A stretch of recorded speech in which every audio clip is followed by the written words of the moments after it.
Hey there! So today we have another review, and this is another beer from Moonlight Brewing. This is Death and Taxes black beer. So this is a original San Francisco style black lager, deceptively dark, surprisingly light body, drinkable, and refreshingly delicious. So, not quite sure what their theme is on this one.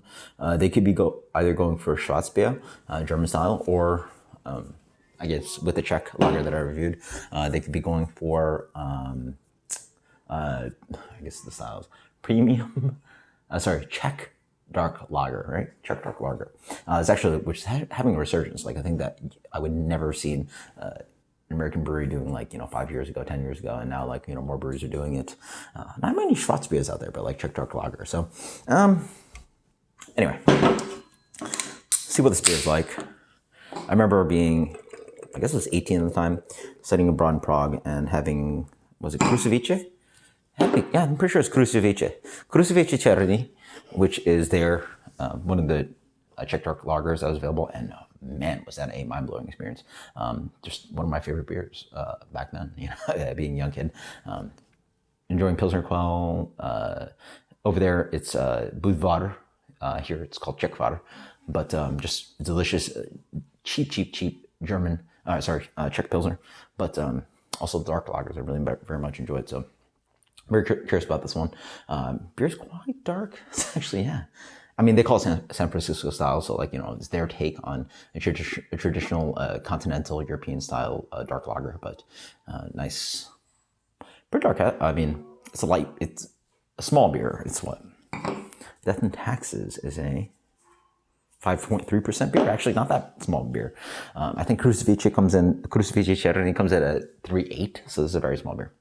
A much bigger beer. So I immediately get a little bit more roast character. So Schwarzbier, from what I understand, Schwarzbier might actually just use coloring to, or maybe a little bit of lightly roasted character to it, but just mostly it's pretty much a Pilsner that has Cinnamar, which is it's a malt derived ingredient that allows you to color beer while still staying within Reinheitsgebot, right? Because everything has to be yeast, malts, water, and hops. This one definitely has roast malt character to it, so it has a little bit of a really light porter-esque kind of thing going on. It smells a little bit like grains that have been a little bit lightly toasted. It's this kind of not unedible toast, but the part where it gets black and is tasty.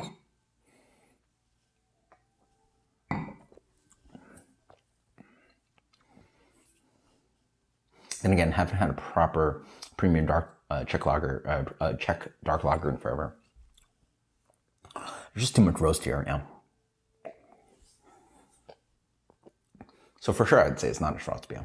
So maybe they're leaning towards Czech dark lager. It's really nice to go through the Czech terminology as well, because their terms. Actually, the crazy thing is, Czech Republic is the largest beer consuming per capita country in the world. They also have their most popular beers are actually not the beers that we're familiar with, which is Special. I think it's a whole Plato beer, which is higher alcohol. Their beers are that mostly drunk are lower ABV, 4 around there, which are Yechepny, which is draft beer. And then they also have Svetlé, which is pale. They have Tmavě, right, which is amberish lager. And then they have Černý, which is dark, literally dark. So there's literally a few alcohol strengths and then a few colors, and that's it. So it's fun culture. This beer sort of does remind me of it seems a little hoppy though, maybe? I don't know. Maybe it's not that hoppy. Maybe it just does remind me of what I remember enjoying when I was first 18. These beers don't really exist anymore, so I can't really taste them. But yeah, pretty much tastes like what I guess I remember a Czech dark lager tasting like. It has a really nice kind of little bit of light chocolate roast to it. It's almost, you know what it reminds me of? A little bit Irish stout, right? That kind of Guinnessy kind of thing, but it's not on nitro. It's almost like Guinness on non-nitro, yeah. because it's just that hair of a little bit of roast, and it's a dark beer, but it's really not heavy at all. It's really very light, even though that beer is what, 4.2. This one comes in at, knocks in at 5.3. Yeah. Man, that'd be hard on a test, right? I'm imagining a non-nitro Irish stout and a Czech dark lager. Because honestly, this tastes very Irish to me, right? Yeah, it's quite like, it's slightly roasty, but like devoid of like really any rich kind of porter qualities. So you're definitely not in the world of American stout or American porter. But there's just a lingering like light intensity that's maybe too rich. And so now you're like, well, is that roasted barley or is that a Czech dark lager? All these beers are very confusing, and like having had blind tasting recently that I did very poorly, and it's like always very confusing. So again, it's an edge of light roasted character. There's a little bit of lingering kind of like bitterness, and like it ideally isn't. Maybe it's hot bitterness, but it's just a lingering bitter. Yeah, it has to be hot bitterness. It's very delicious. I mean, I just like where like it plays with like a little bit of like light roast, has a little bit of carb to it. It's a clean beer that's not really a thinking beer, and just hits with like a little bit of like lingering woodsy bitterness right in the back end. I imagine it's maybe Sats or some continental hop varietal. It's just drinkable. Don't really have to think about it. It's dark, drinkable, delicious beer. Whereas I'm not a fan of really like Guinness, so.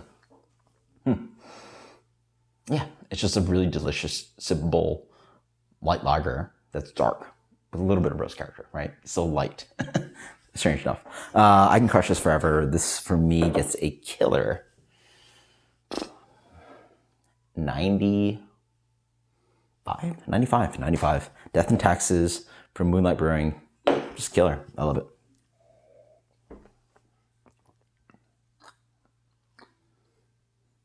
Yeah, I can drink that for days. Until next time, guys, cheers. There's a little bit of like this like milk study, kind of like sweetness to it, light roast.